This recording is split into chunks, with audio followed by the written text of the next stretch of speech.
കാസർഗോഡ് വെള്ളരിക്കുണ്ട് പുങ്ങൻചാലിൽ വഴിത്തർക്കത്തെ തുടർന്ന് അയൽവാസികൾ തമ്മിൽ ചേരിതിരിഞ്ഞ സംഘട്ടനം. 6 പേർക്ക് പരിക്കേറ്റു. ഇവർ കാഞ്ഞങ്ങാട്ടെ ആശുപത്രികളിൽ ചികിത്സയിലാണ്.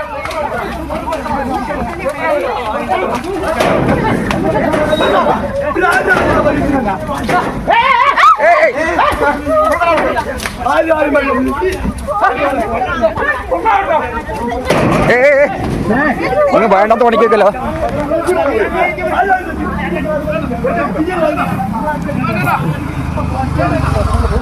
ചെക്കന് തലവെല്ലാം മുറിഞ്ഞു.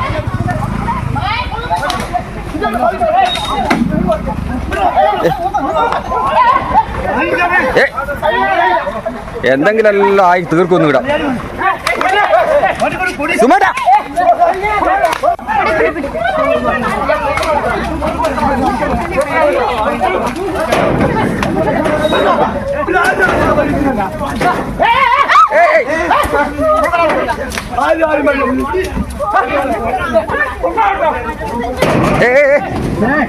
വേണ്ടാത്ത പണിക്കല്ലോ. കെ വി ബൈജു വിവരങ്ങൾ പങ്കുവെക്കും. ബൈജു, വലിയ തല്ലും ബഹളവും കാണാം. എന്താണ് സംഭവിച്ചത്?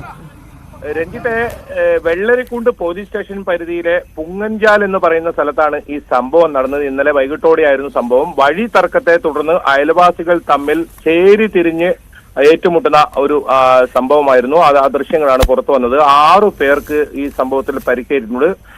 പലരുടെയും പരിക്ക് തലക്കുൾപ്പെടെയാണ് പരിക്കേറ്റുള്ളത്. പക്ഷേ ഇതുവരെ ഇവർ പരാതി നൽകിയിട്ടില്ല. പോലീസ് കേസെടുത്തിട്ടില്ല. വെള്ളരിക്കുണ്ട് പോലീസ് അപ്പോൾ തന്നെ സ്ഥലത്തെത്തിയിരുന്നു.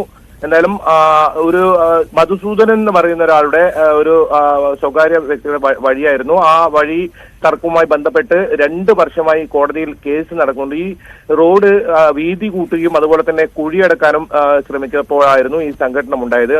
അവിടെ വീട് പണി നടക്കുന്നുണ്ട്. ആ വീട് പണിക്കായി ഈ ലോറി ഉൾപ്പെടെ അങ്ങോട്ടേക്ക് വരേണ്ടതുള്ളതുകൊണ്ട് അത് വീതി കൂട്ടുകയും അതുപോലെ തന്നെ കുഴിയടക്കുകയും ചെയ്തിരുന്നു. ആ സമയത്താണ് ഈ സംഘടന ഉണ്ടായത്. ഇവർ തമ്മിൽ വടി ഉപയോഗിച്ച് അത്തരത്തിൽ സംഘട്ടനത്തിൽ ഏർപ്പെടുന്ന ഒരു സംഭവം ഉണ്ടായത്.